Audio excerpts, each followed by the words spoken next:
నా విజను పవన్ శక్తిని కలిపి ఆంధ్రప్రదేశ్ నెంబర్ 1 రాష్ట్రంగా మార్చే బాధ్యత నాది అని చంద్రబాబు అన్నారు. ఇక వైసీపీ నేత సజ్జల రామకృష్ణారెడ్డి మాట్లాడుతున్నారు. లైవ్ లో చూద్దాం.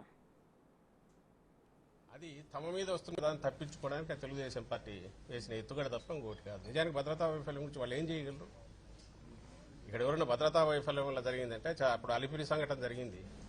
నాకు గుర్తుండే అప్పుడు రాజశేఖర రెడ్డి గారు అది భద్రతా వైఫల్యం అని ఏమనలా, సంఘీభావంగా వెళ్లారు, మౌన దీక్ష చేశారు. ఎందుకంటే ఇన్సిడెంట్ జరగడం అనేది అటాక్ చేసేవాడు ఎంత భద్రత ఉన్నా ఏ రకంగా చేయించుకొని వాడికి ఉంటుంది ఆలోచన.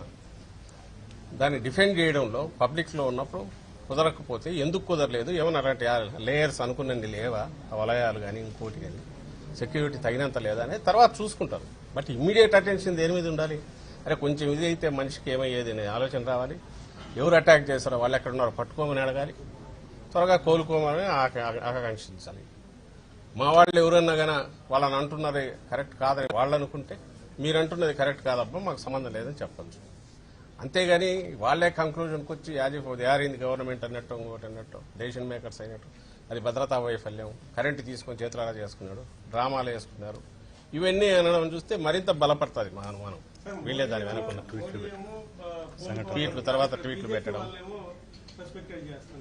ఏది అవును.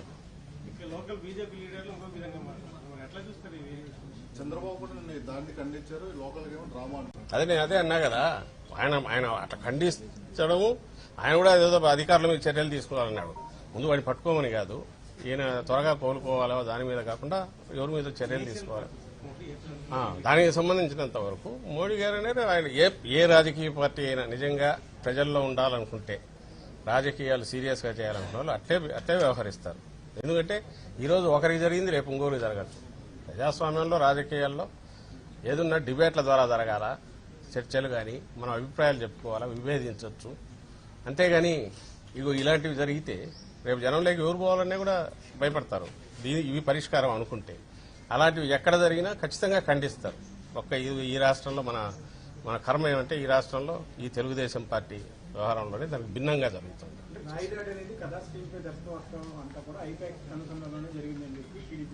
అదే ఇది ఎవడన్నా మనిషిని ఎవడు నమ్ముతాడా? ఎవడో రాక్షసులు అయితే తప్ప ఇలాంటి ఆలోచన వస్తుందా? మనిషిని ఎవరికి ఎవరికైనా వస్తుందా?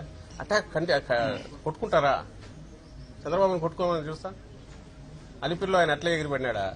తనే చేసుకున్నాడు సానుభూతి కోసం మన ఎన్నికలు పోవాలని చూశాడు కదా. అప్పుడు ఎవరు అనలేదు, ఇలాంటి చిల్లర మాటలు ఎవరు మాట్లాడలేదు. అనడానికి ఎట్లా వస్తుంది అంటే జనం ఉమ్మేస్తారు మొహం మీద అనేది ఉండాలి కదా. వీళ్ళకి ఆలోచన కూడా ఉన్నట్లేదు.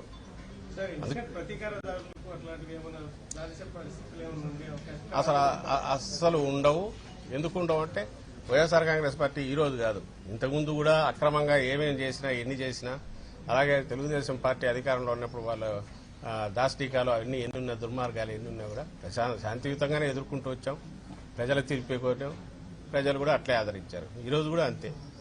వాడు ఎవడో చేసిన వాడు ఎవడో దొరకడం ఎట్లా, చట్టం దాని పని చేసే దానికి తగినట్టు మనం వీలైనంత వరకు వాళ్ళకి స్పేస్ ఇవ్వాలనే ఆలోచన. అలాగే ఇలాంటి వాటిలో పడడం కాకుండా అందుకే రేపొద్దున మళ్ళీ యాత్ర మొదలవుతుంది.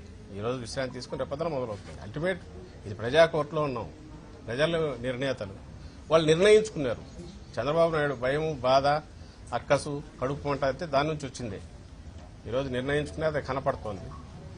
మేము మనం ఉండేది ప్రజలకు మనం చెప్పాలా, అక్కడి నుంచి తీర్పు పొందాలనుకుంటున్నాం. కాబట్టి ఆ మార్గంలోనే పోతాం తప్ప ఇలాంటి మార్గంలో పోము ఇప్పుడు కూడా. Thank you.